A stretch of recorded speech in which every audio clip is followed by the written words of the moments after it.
Llegó el momento de abrir una ventana al pasado y escuchar esos pasajes de la historia que marcaron el rumbo de nuestra sociedad. Deje que su imaginación vuele y que las ondas sonoras lo lleven de paseo por un inolvidable viaje por la historia.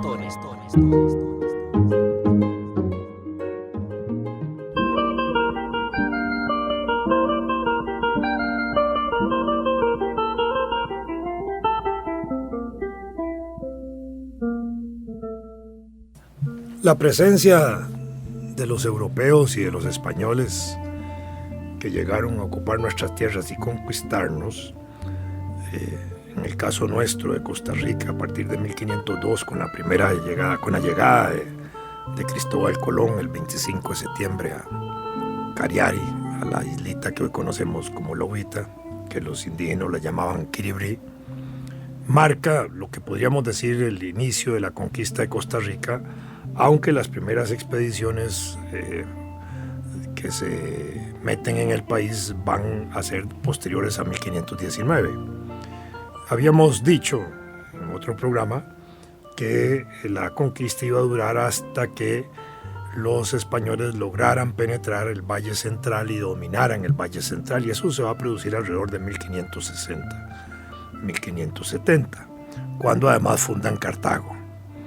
Y a partir de ese momento se inicia el proceso de la colonia, que es lo que conocemos nosotros en nuestra historia costarricense. Tenemos así historia de la conquista, que es la etapa de la penetración de los conquistadores, de la resistencia más importante de los indígenas en su primer contacto, y la resistencia se va a mantener todavía después, dado así que tenemos las sublevaciones como la de Pablo Presbere en 1709, pero ya el país está literalmente dominado, la región de Costa Rica está dominada, controlada.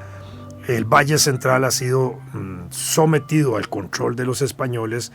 Las comunidades indígenas del Valle Central son obligadas a desplazarse hacia las orillas. Ellos liberan el centro. Alrededor de las orillas del Valle Central fundan reducciones, que era una manera de mezclar pueblos indígenas y de sacar los pueblos indígenas e irlos colocando alrededor del Valle Central, con lo cual cumplían dos funciones: una, liberar el Valle Central para la explotación colonial española, por un lado, y otra, establecer alrededor del Valle Central las reducciones, que eran también como la situación de defensa frente a las posibilidades de resistencia indígena que venían de fuera del Valle Central. Era un mecanismo también de defensa. Así se fundaron Quircot, Cota, Cerrí, Barba, las zonas aquí de Puriscal, indígenas de esa época, etcétera, reduciendo. El poblamiento del país, que hemos dicho que era abundante, que podía estar entre medio millón y 1 millón de habitantes, empieza a sufrir un descalabro demográfico por las guerras de resistencia indígenas, por las enfermedades que traían los españoles, que mataban a los indígenas masivamente, por la inhibición que hicieron las mujeres a no quedar embarazadas porque eran violentamente abusadas o violadas, y entonces eso reduce la población en nuestro país, pero igual fue en el resto del continente. Cuando los españoles, una vez que han conquistado los territorios, se ven obligados a trabajarlos como parte del proceso económico de ellos, se dan cuenta de que han eliminado también la población. La población entonces la van a proteger por necesidad económica por un lado y por necesidad religiosa de otro, porque en aquellos años de la conquista habían guerras en Europa de religiones, por expandir las religiones, el islamismo, el cristianismo y otras, y en ese sentido la población indígena americana se convierte en un objetivo estratégico para la expansión del cristianismo. Por eso tienen que literalmente salvar a los indígenas, y la mejor forma de salvarlos era haciéndolos cristianos, con lo cual mediante el bautizo los hacían también personas cristianas, y con eso estaban obligados a protegerlos como seres humanos y además como mano de obra. Pero en virtud de que la mano de obra había disminuido por la situación explicada, ellos se ven obligados a traer mano de obra al continente americano, que la traen de África en condición de esclavos, y empiezan a introducir negros a las regiones de América Latina y de Costa Rica y de Centroamérica. Así, los primeros negros que llegan a Costa Rica son allá por 1650, en la época de la colonia, que fueron traídos especialmente para trabajar en actividades agrícolas de la plantación de cacao en la zona de Matina. Allí los españoles van a tener los negros trabajando en condiciones de esclavos, y tenemos en ese sentido esclavitud en Costa Rica, esclavitud al estilo antiguo, que son los negros que trabajaron en Matina. Pero esos negros que trabajaban en Matina van a tener también la posibilidad de empezar a vivir en Costa Rica y de autoprocrearse ellos y mezclarse. Por otro lado, los españoles que eran dueños de las plantaciones de Matina vivían en Cartago. Entonces trasladan parte de esa esclavitud a Cartago, a las casas de ellos. Entonces algunos negros y negras trabajaron en las casas de los dueños de las plantaciones de cacao del Atlántico. La historiadora Rina Cáceres, que se ha dedicado a estudiar la influencia afroamericana en Costa Rica y ha estudiado los negros en Costa Rica y la esclavitud en Costa Rica de los negros, ha logrado demostrar cómo a finales del siglo XVIII y principios del siglo XIX, de la época de la independencia, con mapas de la ciudad, hasta en cuáles casas ha podido precisar de cartagineses habían esclavos. Eso es interesante tenerlo porque no es una visión que nosotros tenemos de la Costa Rica colonial o de la Costa Rica antes de la independencia, y menos pensar que en Cartago había gente que era esclavista y que tenía esclavos ahí en los días de la independencia. La esclavitud fue abolida en 1824 en Centroamérica. En Costa Rica con la independencia fue abolida, pero son procesos que existieron antes de eso. ¿Qué nos interesa de la presencia de los negros, de esa primera presencia de los negros? Su existencia, obviamente, el aporte que hacen al trabajo colonial en la explotación de cacao. El cacao fue una actividad económica que tuvo monopolio para la región nuestra desde 1650 hasta 1780, de manera que fue una actividad muy importante. Y existen mapas de la época con la determinación de linderos de las fincas o de las plantaciones de cacao. Eso existe. Esos negros que se fueron afincando ahí en el Atlántico nuestro, en el Caribe nuestro, tuvieron oportunidad de mezclarse con los indígenas y tuvieron oportunidad de mezclarse con los blancos españoles, porque los blancos españoles, al final de cuentas, también se mezclaron con indígenas. Resultado de esa mezcla se produjo entre blanco e indio el mestizo y el ladino. Y el resultado entre el blanco y el negro se produce el mulato. Y el resultado entre el negro y el indio se va a producir el sambo. Y entre el sambo y el mulato, y entre el sambo y los otros, empiezan a producirse variedades de colores. Y esas variedades de colores y de cruces sanguíneos condujo a que en la historia colonial de América se establecieran casi 16 grupos raciales que eran resultado de esas mezclas. Así, por ejemplo, teníamos tercerones, cuarterones, que significaba que tenían una tercera parte o una cuarta parte de sangre negra, ¿no? ¿Verdad? O los pardos, que era también una mezcla de mezclas,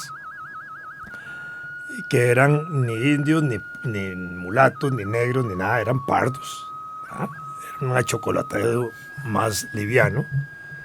Si asociamos la leyenda de la aparición de la Virgen de los Ángeles, esta leyenda dice que aparece en la Puebla de los Pardos de Cartago.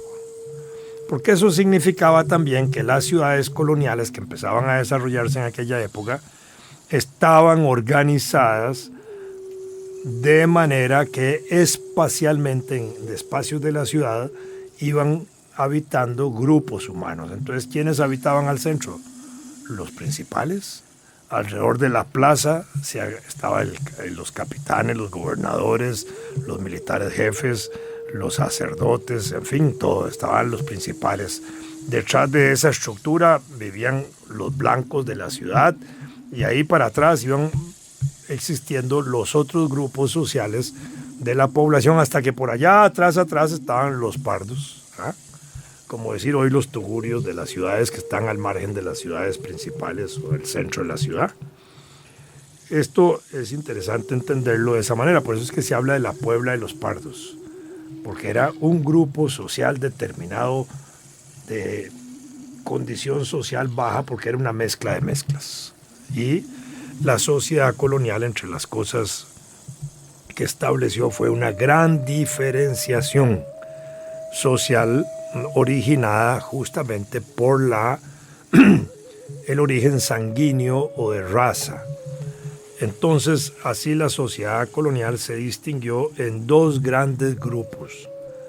El grupo de los conquistadores y colonizadores, que eran españoles, que eran los blancos, y el resto de la sociedad, que estaba constituida en una primera etapa por indios, en una segunda etapa por indios y negros, y a partir de ese momento por las mezclas que se iban haciendo entre todos ellos, donde los que no eran blancos estaban totalmente marginados de la vida importante de la colonia, estaban marginados obviamente del poder político, de la vida económica y de la vida social, y estaban sometidos y obligados a trabajar para los blancos.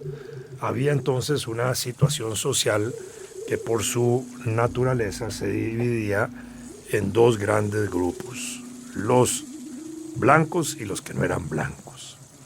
Y dentro de los blancos, la vida de la conquista de la colonia va imponiendo poco a poco también una diferenciación importante entre los blancos que nacían en España, que se les llamó peninsulares, que venían de la península ibérica, y los blancos nacidos en América, que se les llamó criollos. Condición de ambos es que debían ser hijos de españoles en ambos casos, los que venían de Iberia, hijos de españoles, los que nacían en América, blancos, hijos de españoles para ser criollos. Si ya era una mezcla, entonces pasaba a ser mestizo, ladino o lo que fuera, pero ya no era el blanco puro. Esos dos grupos ejercieron la vida social y la relación social durante esos años de vida de conquista y de colonia. El grupo dominante fue el grupo de los blancos, el grupo de los peninsulares y de los criollos. Dentro de ellos, por su origen, nacer en España o nacer en América también daba diferencias políticas para la vida interna. Así, por ejemplo, los peninsulares, los que nacían en España, eran principalmente aquellas personas que llegaron a ejercer los puestos de dirección política en América.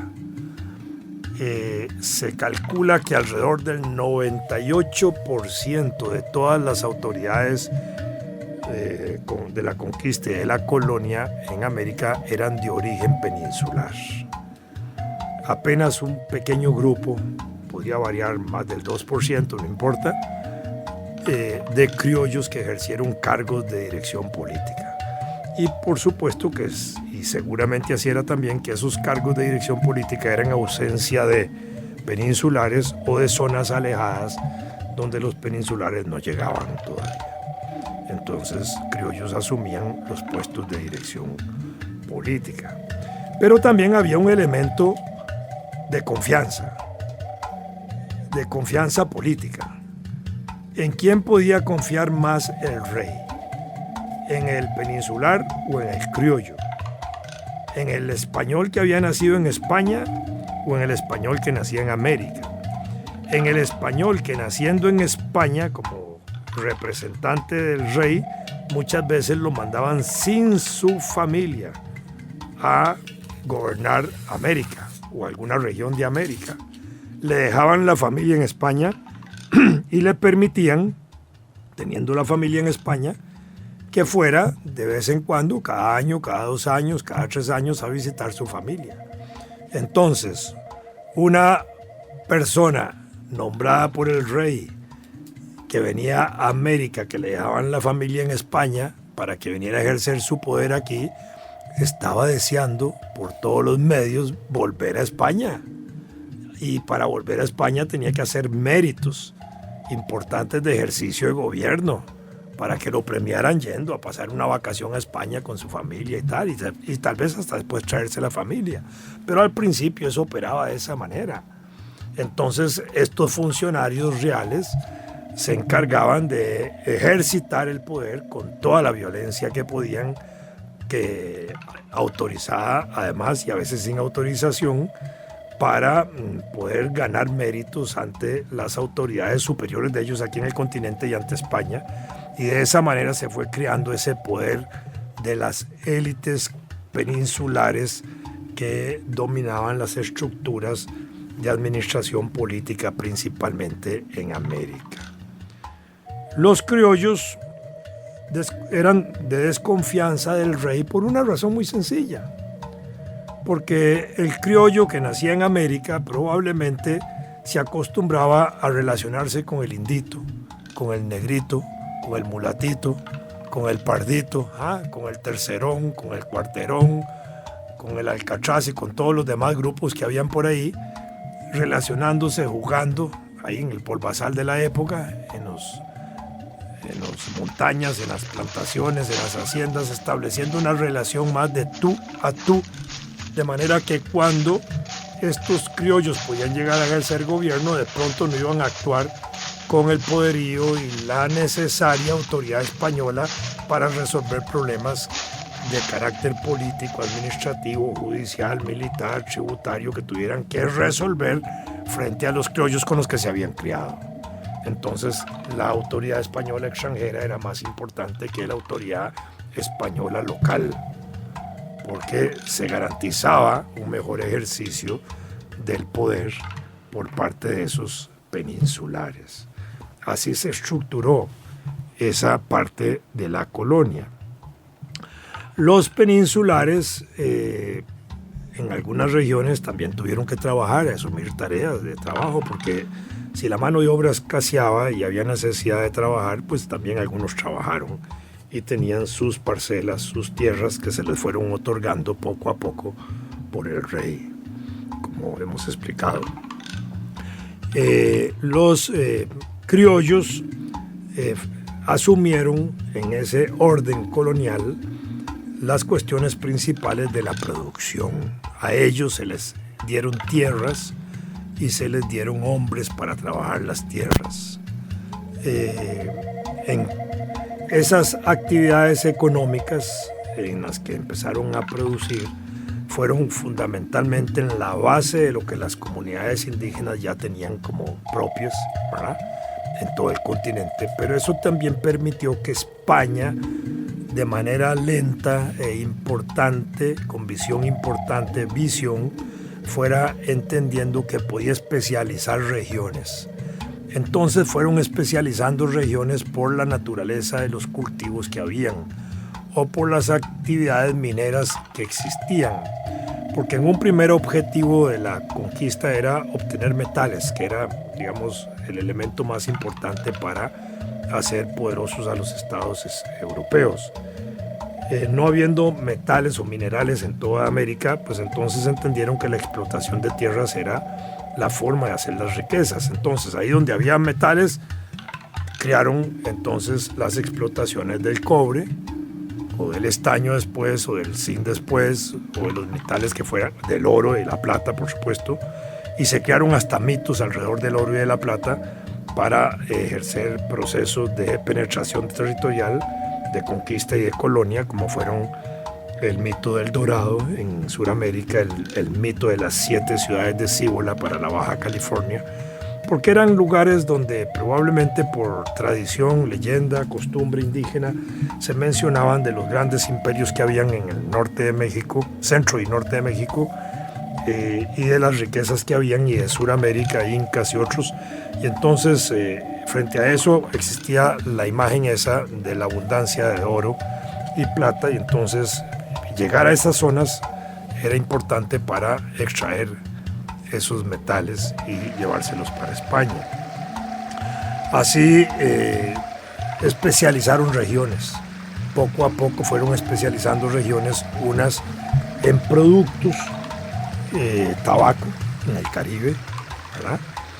El caso nuestro, cacao, 1650-1780, la explotación del cacao en Costa Rica fue muy importante y la tuvimos con carácter de monopolio para toda la región. En otros lugares, el trigo y otros productos que fueron introduciendo en América, igualmente ganado, el ganado, el caballo y la res no eran propios del continente americano, es lo que podríamos llamar hoy desde el punto de vista biológico especies exóticas.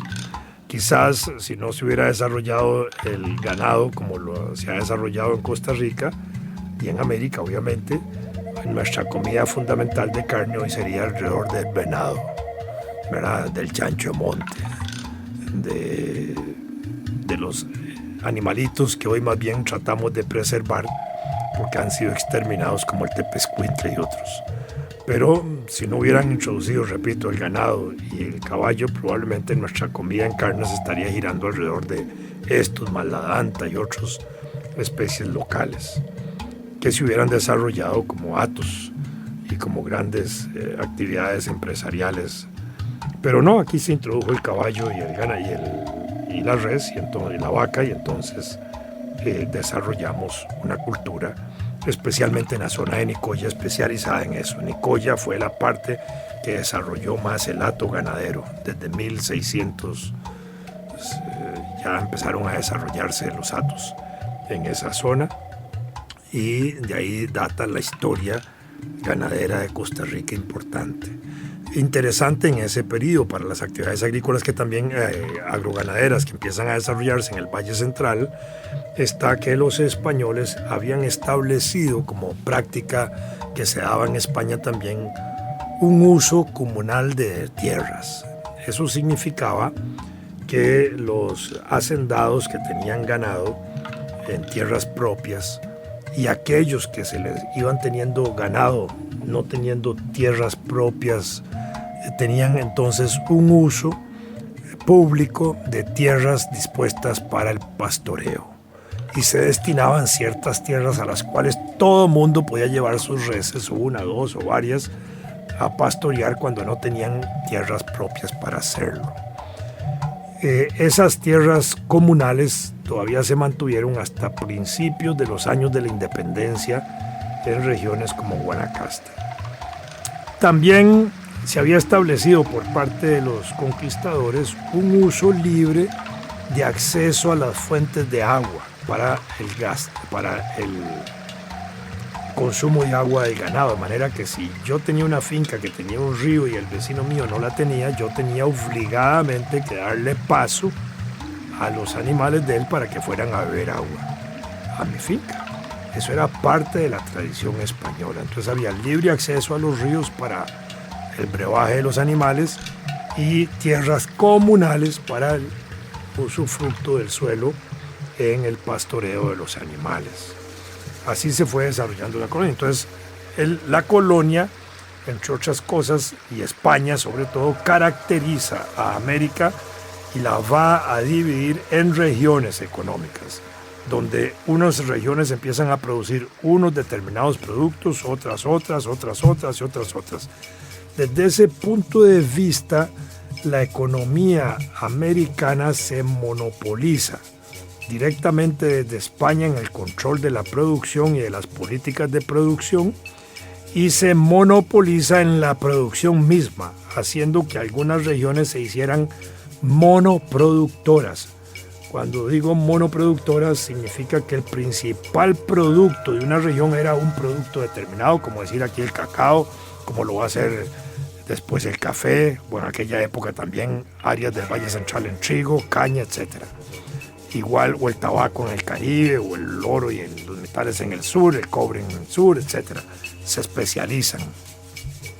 Y desde ese punto de vista, hasta avanzado el siglo XX, nuestros países fueron monoproductores, porque siguieron ejerciendo un carácter importante de un producto principal en su economía que se vinculaba al mercado mundial.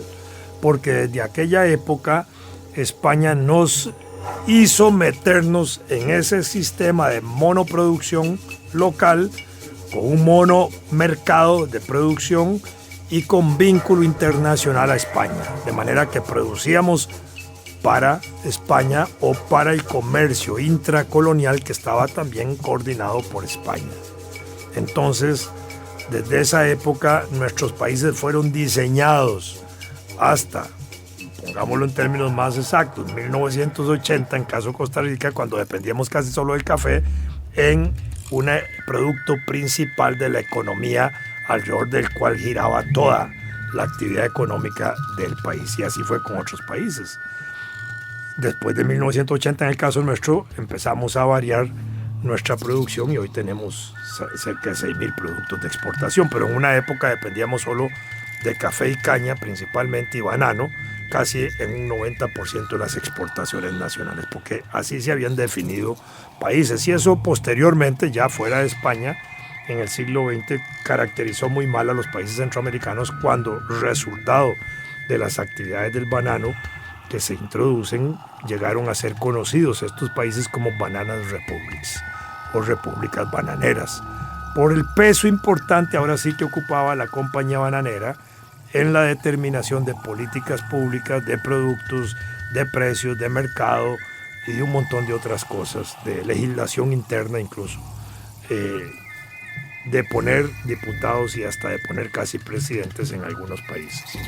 Por eso se caracterizaron esos países. Entonces tenemos el primer rasgo importante, que va a ser el rasgo del monopolio productivo de productos determinados en regiones determinadas en América Latina. Y ahí empieza a marcarse, digamos, una inserción al mercado europeo. Y con eso es la primera globalización que podríamos decir de América respecto al mundo, porque con el descubrimiento nos incorporamos a España. Con eso se crea la historia universal, pero también empezamos a realizar actividades de comercio con Europa y hacemos los primeros vínculos comerciales internacionales en ese momento de una sede, España con sus colonias, pero era ya el vínculo y la inserción de América al mercado mundial, donde la característica va a ser el desarrollo monopólico de las actividades. Por ahora hemos explicado lo que fue el monopolio de la producción, la designación de regiones en América destinadas a producir determinados productos y a conformar una América diversa, igualmente, ahora sí, interdependiente y dependiente a la vez, porque no produciendo todo tenía que depender internamente del comercio interno que lo manejaba España desde los organismos de comercialización y producción española.